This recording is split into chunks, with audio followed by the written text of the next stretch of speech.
கோவையில் மேளதாளங்கள் முழங்க கோட்டை சங்கமேஸ்வரர் கோவில் தேரோட்டம், 63 நாயன்மார்கள் திருவீதி உலா, கைலாய வாத்தியங்கள் முழங்க பக்தி திருவீதி உலா, பலத்த போலீஸ் பாதுகாப்பு.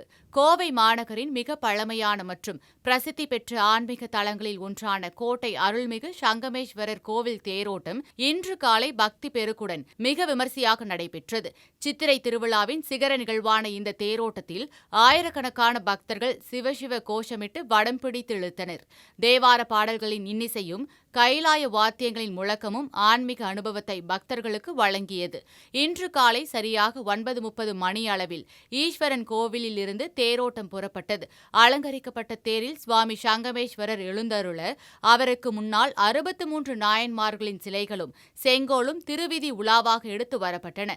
பாரம்பரிய சிவ வாத்தியங்கள் முழங்க, ஓதுவார்கள் தேவார பாடல்களை பாட பக்தர்கள் பரவசத்துடன் தேரை இழுத்து சென்றனர். இந்த தேரோட்டமானது கோட்டைமேடு வீதி வழியாக சென்று உக்கடம் NH ரோடு மற்றும் பெரிய கடை வீதி வழியாக வலம் வந்தது. சரியாக 11:30 மணி அளவில் தேர் மீண்டும் நிலையை வந்தடைந்த போது கூடியிருந்த பக்தர்கள் கற்பூர ஆரத்தி எடுத்து தரிசனம் செய்தனர். மாநகரின் மிக முக்கியமான பகுதியான கோட்டைமேடு வழியாக தேர் சென்றதால் கோவை மாநகர காவல்துறை சார்பில் பலத்த பாதுகாப்பு ஏற்பாடுகள் செய்யப்பட்டிருந்தன. துணை ஆணையாளர் கார்த்திகேயன் தலைமையில் நூற்றுக்கணக்கான போலீசார் பாதுகாப்பு பணியில் ஈடுபட்டனர். அசம்பாவிதங்களை தவிர்க்கும் பொருட்டு வெடிகுண்டு கண்டறியும் நிபுணர்கள் மற்றும் மோப்பநாய் பிரிவு அதிகாரிகள் தேரோட்டம் நடைபெறும் பாதையெங்கும் முன்னதாகவே பலத்த சோதனைகளை மேற்கொண்டனர்.